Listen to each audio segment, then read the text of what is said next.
I'm Tessa Smith with Mama's Geeky. Thank you guys for taking the time. I'm such a massive fan of you guys. You're incredible. Good seeing you. Thank you. So, a very serious question to start off with. How many oysters were eaten in the filming of this movie? Great question. We haven't heard that question. Yeah. It's interesting. I'll tell you, you're the first person to ask this because it's an interesting story. But we went to go shoot our oyster scenes, and we got a letter from the ASPCA warning us that we couldn't do it because no animals are supposed to be harmed in the making of the movie. And they considered, this is a true story, they considered oysters live animals, and we were killing the live animals.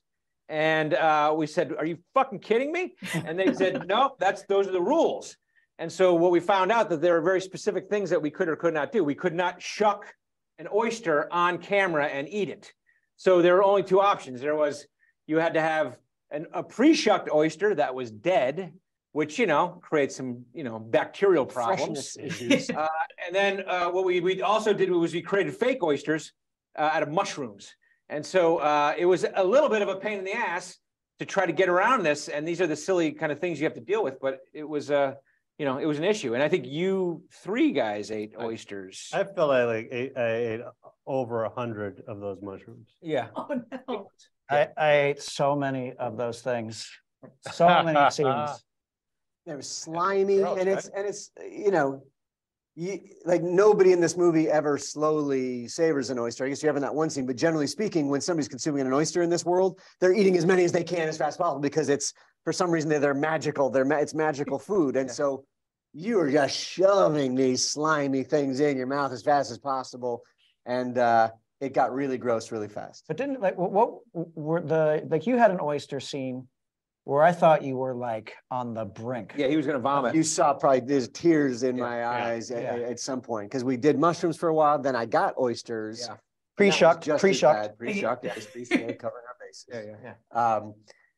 And yeah, there was, if you kind of go frame by frame, you can see me just barely suppressing my gag reflex.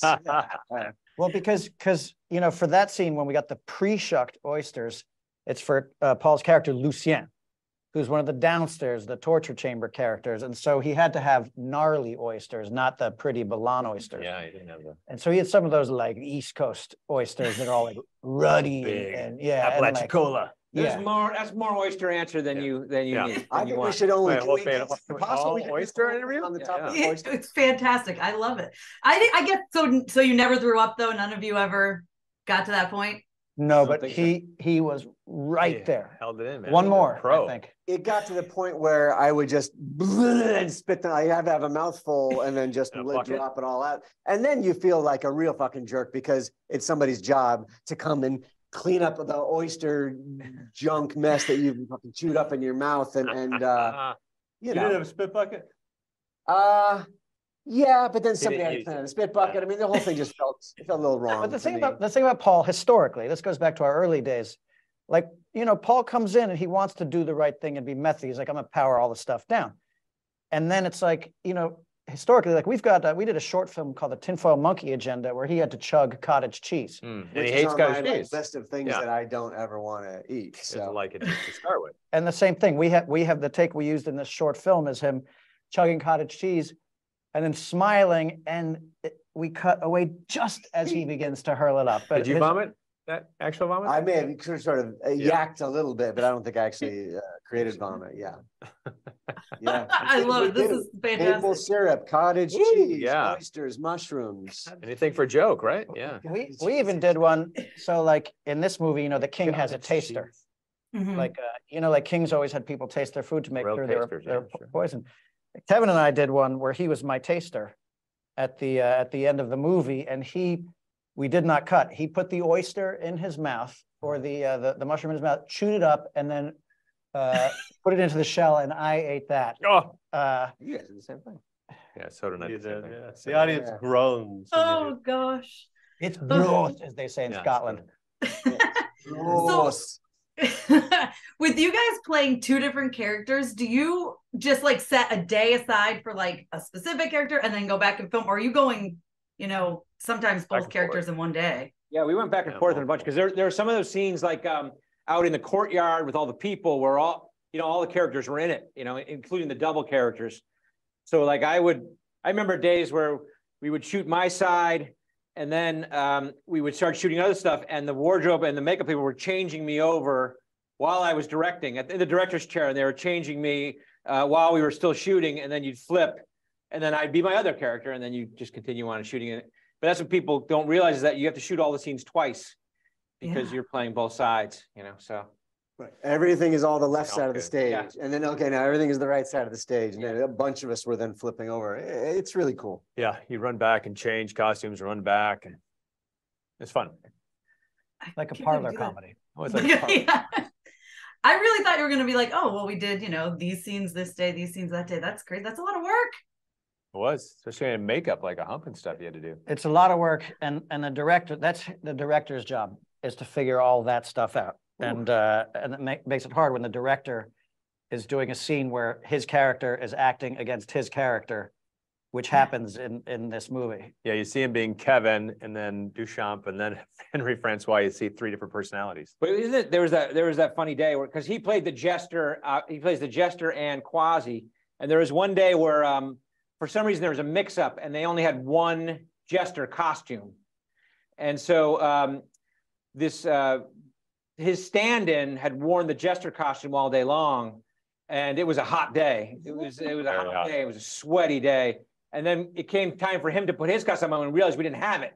And so he had to put that guy's costume on, and it was drenched in sweat. But you were a good sport. You did it. Thanks, Kev. Yeah, it was also the hump. He had worn the hump as well. And the hump was soaked with another person's sweat. Was it warm? Oh, and I bet that hump can absorb a lot of sweat. Well, and it's like, you know, if it's after lunch, if I put on my sweaty hump and it's heavy, that's fine. But putting on Another man's hump that's filled Another man's heavy with hump. somebody else's sweat is, you know. Heavy is the back, who wears the hump? Yeah. Heavy as the back of the hump. Yeah, acting is Walk so a mile hard. in someone Acting is else's hump. such a hard job. Humping is hard. Anything Acting for a joke, like you said, right? If you got to wear somebody else's sweaty hump, That's right. That's right. what you got to do. One of my favorite scenes is the Frere Jacques scene. I thought that was so funny when that was the song that everyone was singing. I was dying. How did that come about, including that in this movie? It was a little shot at the French. I mean, you know, it was kind of like if you're in a bar scene, you know, there's so many movies with sing-alongs, you know, where people start breaking out in the bar and songs, Sweet Caroline, whatever it is. And what would that song be in medieval France if that broke out? Or it had to be Frere Jacques. Or modern day France. Sure, or modern day Well, that was the hot song at the moment.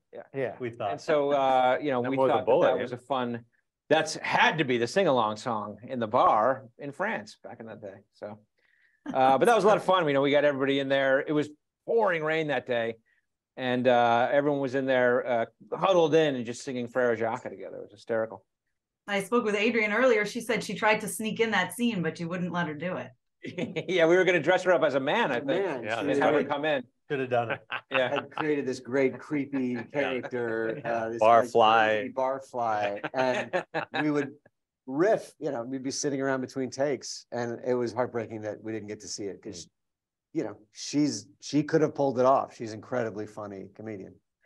I would have loved to see that. And then also I asked her, you know, if she had any ideas for a second film. She didn't want to give spoilers, but she said she feels like there are, you know, there could be a sequel here. She's got some ideas. Would you guys got some ideas? Because I would love to see it.